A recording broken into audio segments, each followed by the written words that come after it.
Hello everyone and welcome back to Let's Play Hearts of Iron 4, the New Order, Last Days of Europe, with me, Alpha Omega, and Empire of Japan. So we have a lot of things happening to us at once in this episode. We'll need to focus on them. I'm going to start by reading the old families, then we're going to go through this and then look a little bit on the economy because I investigated it a little bit and I have a couple of ideas in my head that I want to speak about. Then we're going to continue with the war in Indonesia. And I guess that's it. Then we're just going to play. Okay, the old families. Ikeda can practically smell the fear in the air. He has been meeting all day with representatives of the Zaibatsu, from the VIP envoys of the Big Four to the minor functionaries of their lesser counterparts, and every single one of them is nervous. I'm confused. Big Four didn't Yasuda bankrupt? Or are they still functioning in some sort of way? That's a little bit weird. It's no wonder, really, with an all-economic crisis raging and their technocrat enemies gaining influence on the Diet, it's only natural that the Zaibatsu would turn to Ikeda and his faction for support. But what does come as a surprise is the urgency with which they plea for the conservatives to take action. Some of the requests have been phrased almost as demands, brazen enough to shock even Hatoyama with his decades of experience in politics. Things must be worse than Ikeda thought if the Zaibatsus are getting this desperate. Very well then, if corporate relief and a hard stance against the technocrats are what they're asking of him, then that is what they shall have. But they'll get it on his terms, and no one else's. The Zaibatsu may be economic powerhouses, but they do not rule Japan, and they certainly do not rule Ikeda. Our interests and yours won't clash, we assure you that. Okay, so we have finished the backing of the Zaibatsus, which gave us the political power and increased our faction power. Okay, well, we want these ones, but obviously we need all of these as it says, so yeah, there really isn't much point in choosing one or the other. We'll do both. Both of these improve our administrative efficiency, and one targets the technocrats and one targets the independents. I think technocrats are way... no, it's gonna still hurt more the independents because they have... I was thinking they might have double of what the technocrats have, but they don't. And our reformist brethren are gaining so much power. Wait, no, it's gonna hurt more the technocrats. They're losing 5%, and independents are losing 2.5%, but they're not twice as big. So let's start with the technocrats. Tampering with the national renovationists. Those fancying themselves renovationists in the modern era bear on their shoulders the legacy of the Meiji era renovationists and their messages of modernization and exaltation of the concepts of Kokumin, Kukutai, and Koka, nation, national policy, and state. We should look for chances to co-opt their message and their votes for our own coalition, or silence them if they ever become rivals to the conservative leadership. So, as I said, they're going to lose faction power 5%. IJA support decreases. I have no idea how much support we have. That is... Let me check if we can find it somewhere. And administrative efficiency is going to improve. I think we can see it here anywhere. Leader of the sphere, foreign policy, occupied, no. I don't think we can gain access to it here, so that's a little bit problematic. Well, okay, let me start with what I was thinking about the economy. I actually checked, and if we lower the taxes but that 1.5% that the game is suggesting here in income tax cuts, we will gain a little bit of GDP growth and public support. But we are going to lose about 1.8 billion in income tax, which will, well, it might actually be all the way to 2 billion. So that will effectively double our yearly deficit. Now, it's going to have the positive effect of us definitely turning around the poverty. So we would start lowering it. but I am 100% sure it's not worth it, because if our economy grows but deficit grows this much faster, it's not gonna work. There is a couple of things to add to that. First of all, we are going to gain a little bit more GDP in these two, so that's 0.5. With that 0.25, we would get to roughly 2.2 in real GDP growth. Then we can consider it in lieu of the poverty thing. And we can also go further with strengthening the yen block, corporate relief, and promising to restructurize? No, that's not it. This one.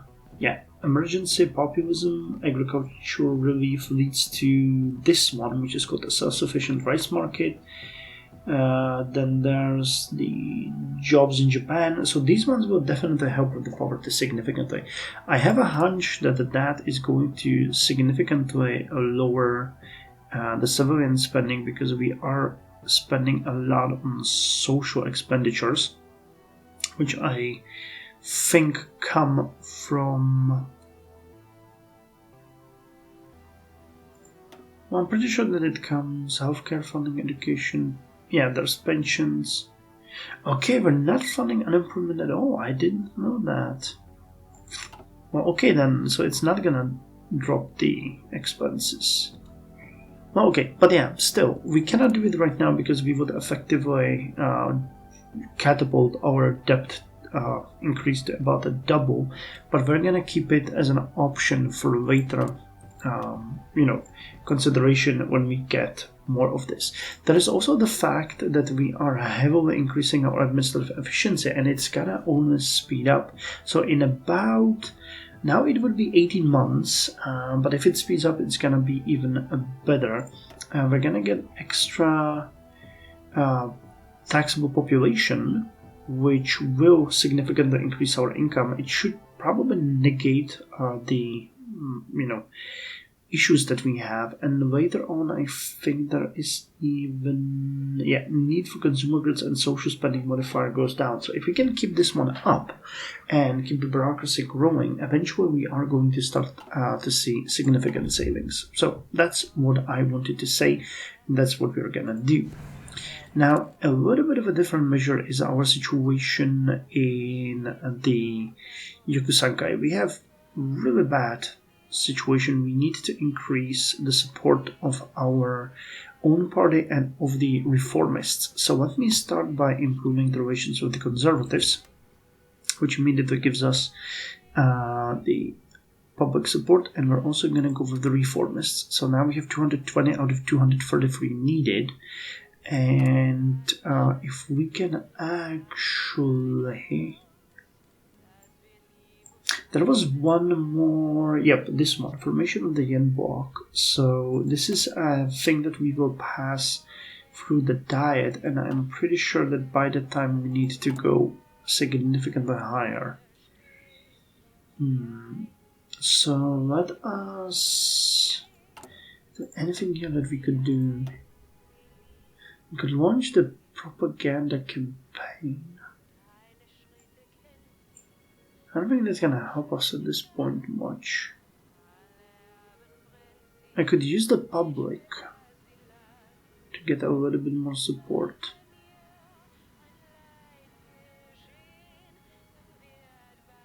No, let's wait. Let's save this 38 for later uses. And we're gonna have, in about a month and a half, a restructuring of the diet, so that one is going to have to change, and we don't know if something comes up for us either way elsewhere.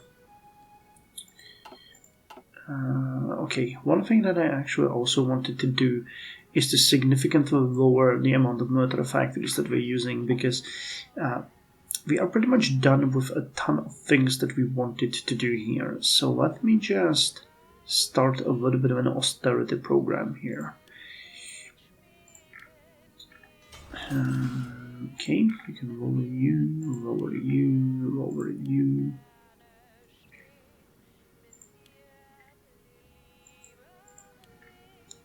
Okay.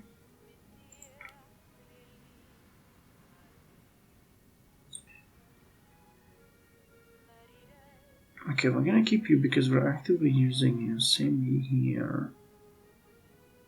Same here, and we're upgrading here. This is fine. This is fine. This is fine.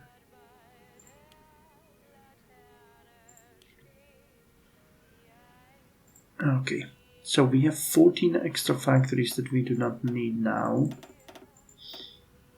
And I'm gonna put them on the civilian factories.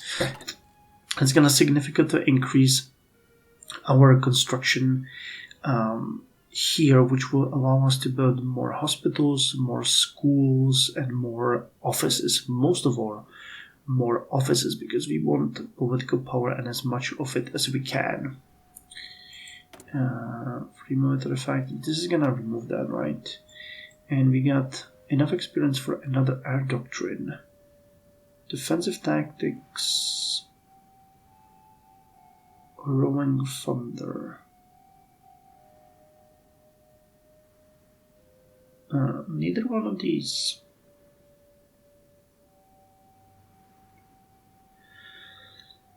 Okay, let's go with this one. Offensive area denial. Area denial tactics emphasizes denying the enemy entry to specific strategic regions through traps and preparations against incoming enemy units. Fighters and interceptors can deny incoming foes by executing a ruthless offense. Okay, decisions available. Global conflicts. I'm tempted to... Which one was the one that actually helped us with the economy?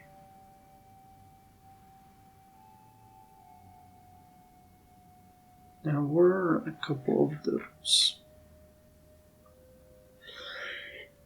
Pardon me, something is in my throat.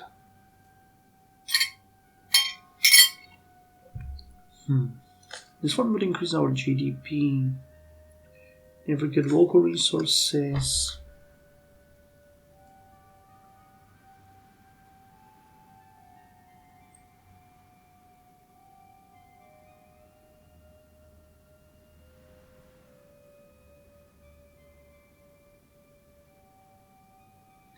Okay, let's renegotiate the assets. We have 246 billion. So that one is going to give us point to extend. They're going to get extra resources and plus 10% factory output.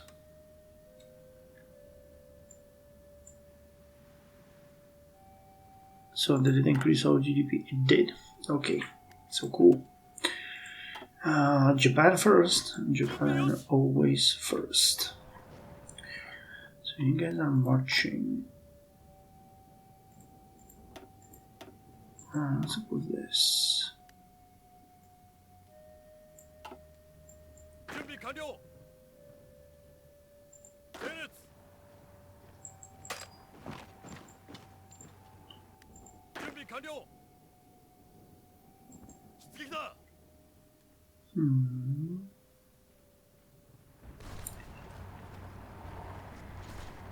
Actually, I think we can send you over here. We don't need you there.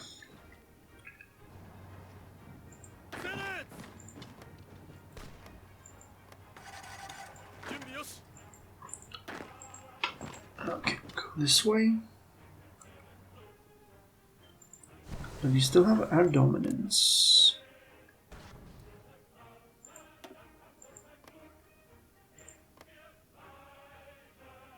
You get enemy fighters over there. Okay, if I send you here for the bombing. Okay, we're starting to bomb.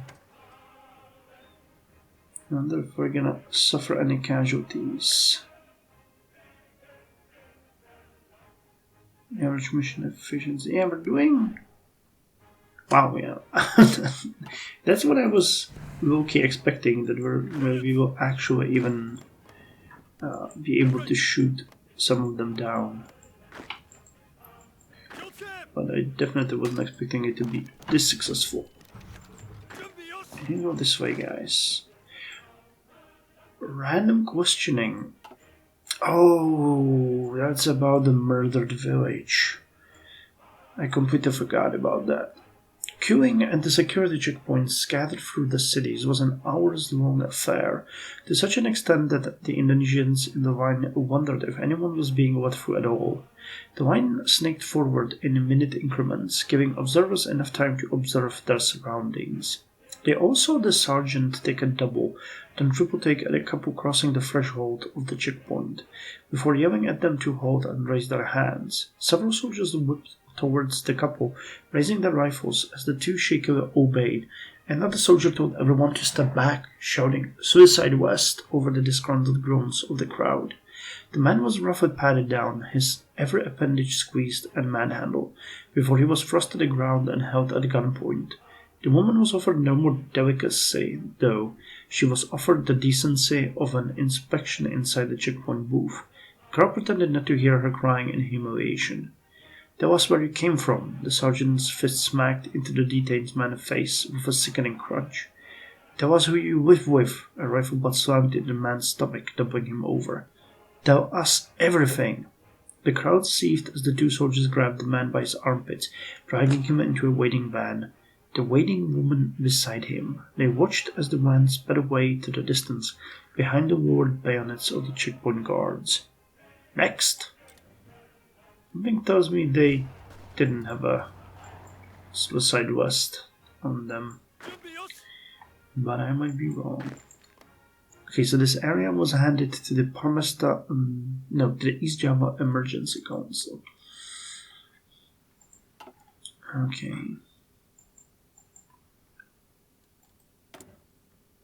Oh! We have a new option here.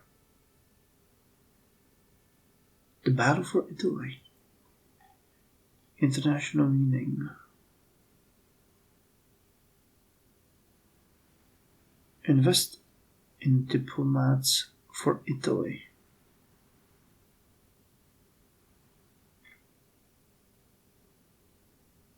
Italian democracy is a terrifying thing.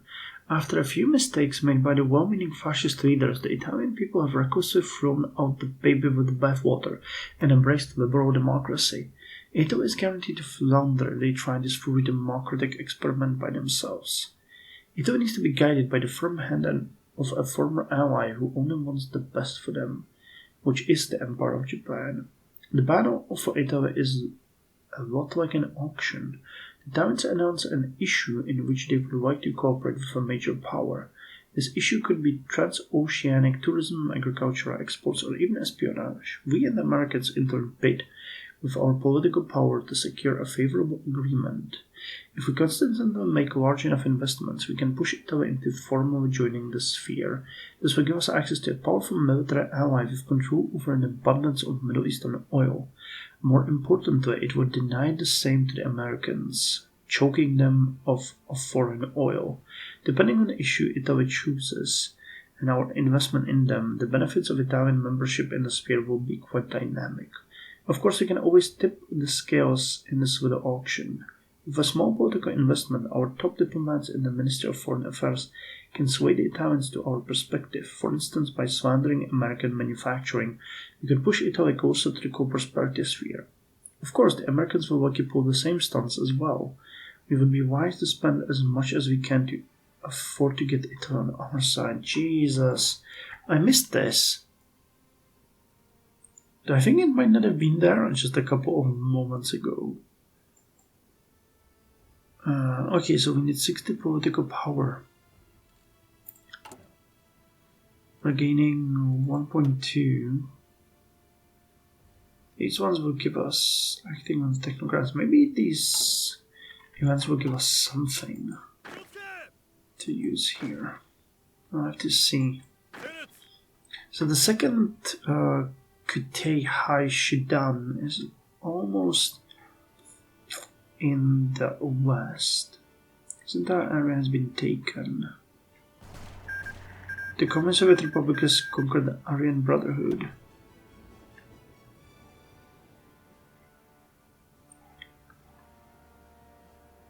This is looking actually pretty good. I think we'll be able to finish this in no time. Okay, yearly deficit significantly lowered, which is great. So the GDP growth is actually increasing. The battle for Italy. Yep, this is what I mentioned. It just appeared. After the collapse of the triumvirate, the Italian nation was left with very few allies. Oh nice, we got this entire territory. Some guys go here as well. Despite the central position in the Mediterranean, for the most part, Italy remained alone, and it seemed it would stay that way for a long time.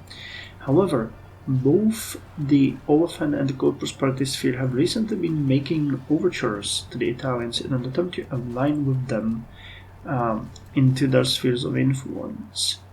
The realization that the rival is attempting to win over the Italians has only made the two powers more keen to win them over. International relations experts agreed that the price of Italy is quite bountiful, with their control over a large amount of the world's oil supply, combined with their control over the Suez Canal, which would give either alliance an incredibly powerful foothold in the Mediterranean. Of course, the Germans watch these negotiations with bitterness, as this will give one of the great power blocks of the world a direct border with the Reich itself.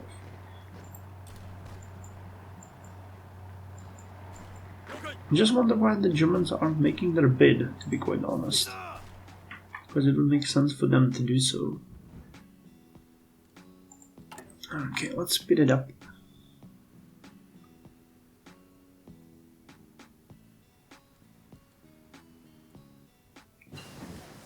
Okay, explosive reactive armor is done. We finished the upgrades of a couple of cruisers, so now let's upgrade you guys instead. We already implemented the auto-loader. Advanced engine improvements. Anti-air. What does our elite units use? They don't have any anti-air. Well, they do have self-propelled anti-air and self-propelled artillery. Is there anything here? Support anti-air, soft attack, support artillery. That's not gonna help them at all, unfortunately.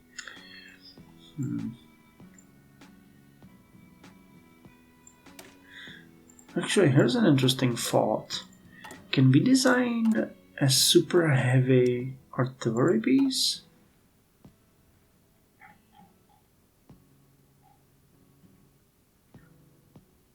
Or a super heavy tank chassis?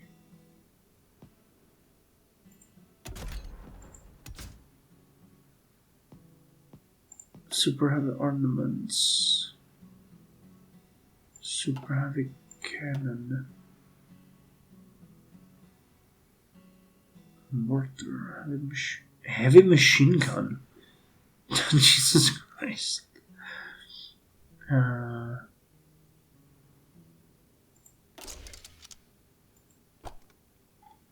Artillery.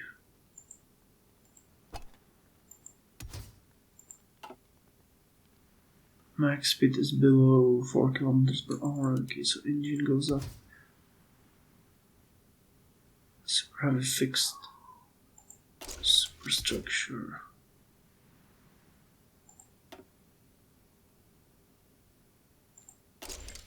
Heavy anti-air.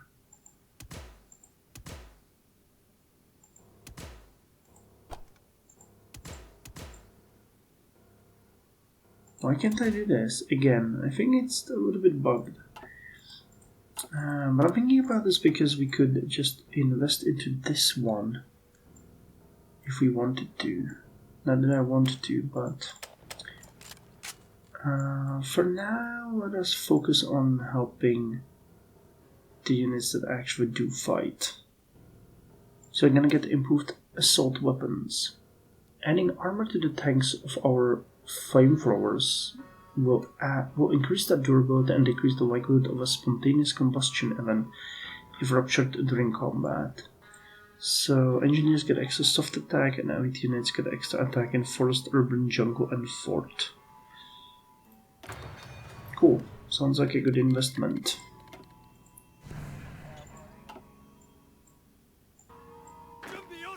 You guys are moving, you are fighting.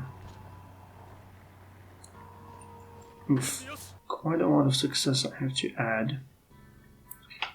So continue and take Benkulu.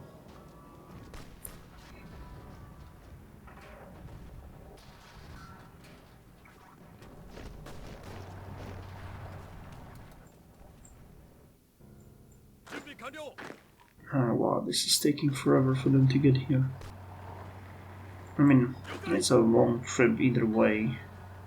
They're only moving at about 8 kilometers per hour, so it's not like they can do much.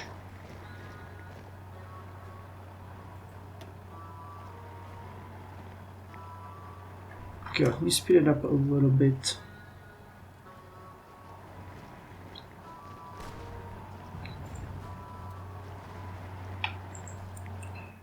Let's keep pushing. Let's keep pushing. Damn, we're doing way better than I thought we would. They might have won this even without us. I guess all the investments that we've done through a strengthened Indonesia enough for this. Wait, why the hell? Oh, because you don't have... Holy hell! Why did you take such casualties?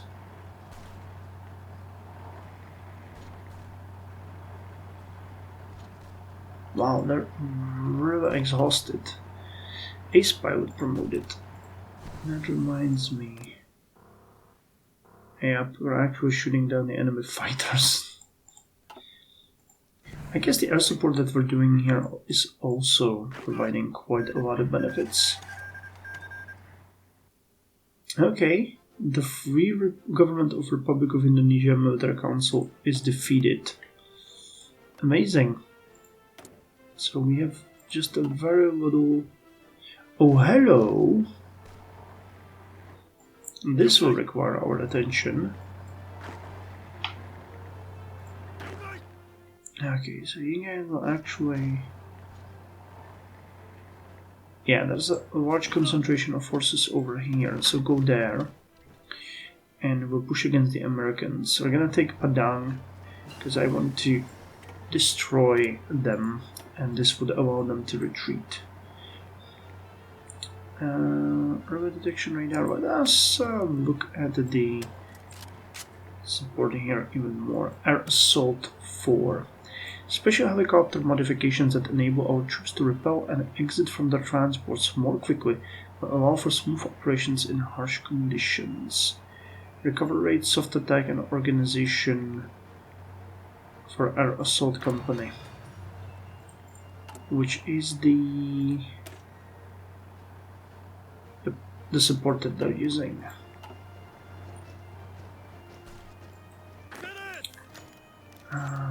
Hold on, just eliminate these guys. Superseding circumstances. The crowd has already been gathering for several hours outside the police station by the time the foreign colonel arrived, the police straining to hold their cordon as the officer hurried inside. Everyone knew what had happened. The city, far behind the front, and its bars and clubs had been terrorized by a foreigner, one who took offense at every perceived slight, or sometimes at nothing at all. Drunkenness was the excuse used at first, as all the foreign soldiers and sailors were wont to be. Wait, what? As all the foreign soldiers and sailors were wont to be, but when a pattern emerged, some doubted that the culprit even needed a sip before laying on his target du jour. Today they had found him bloodied behind a dumpster, mounted upon a blackened and bruised heap that had long since ceased moving. He had sent 5 more men to the hospital as they tried to restrain him, before the police had arrived and whisked him away. The mob demanded justice. How many of the men and women had been sent to the hospital on account of this monster? But the police held them back, not because they wanted to, but because the police commandant had been told in no uncertain terms that there were superseding circumstances. The crowd roared in fury as the foreign colonel emerged from the building, with the brute following behind, a psychotic smirk plastered on his face.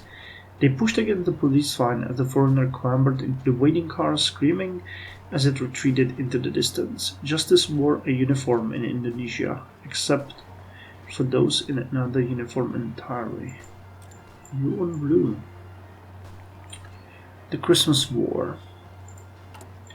Did the Americans make the bid? They didn't. Okay, but now we have a bunch of things here. Select level of investment. Okay, we have to look into this closer. The Christmas War.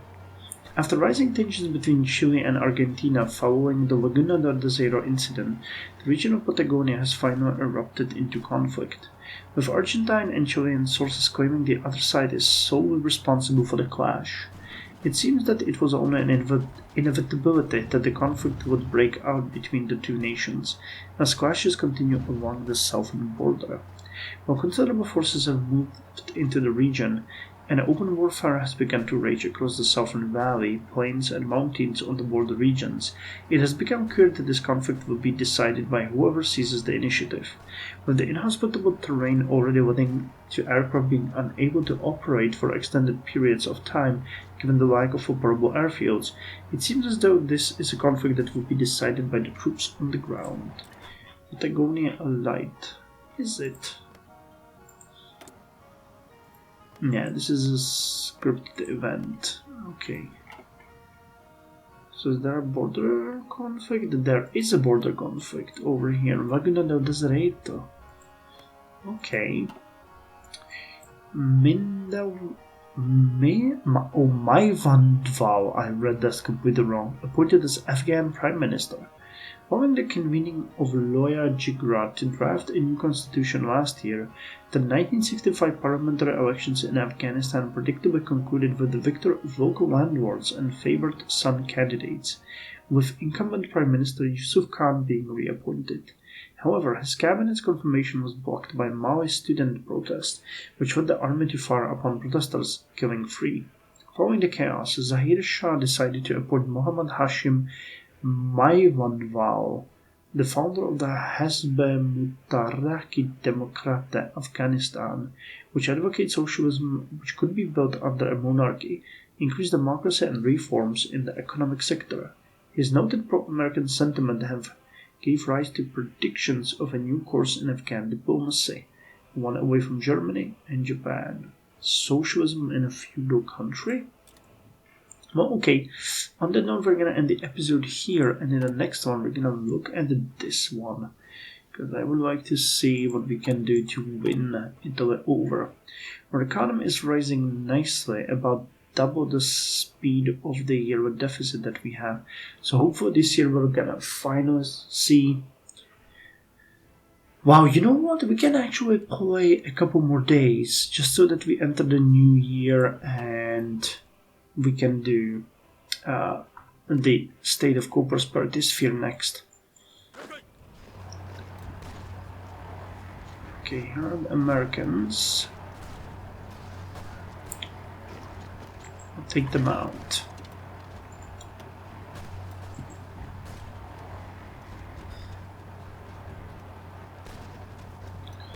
Come on.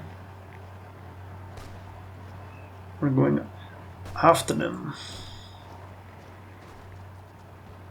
No in supply, but that is okay.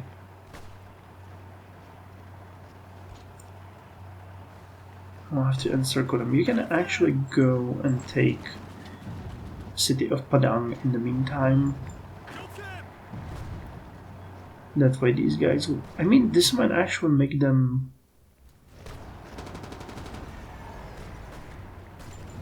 Wouldn't it? That will probably truly make them capitulate. Unless they are... Nope.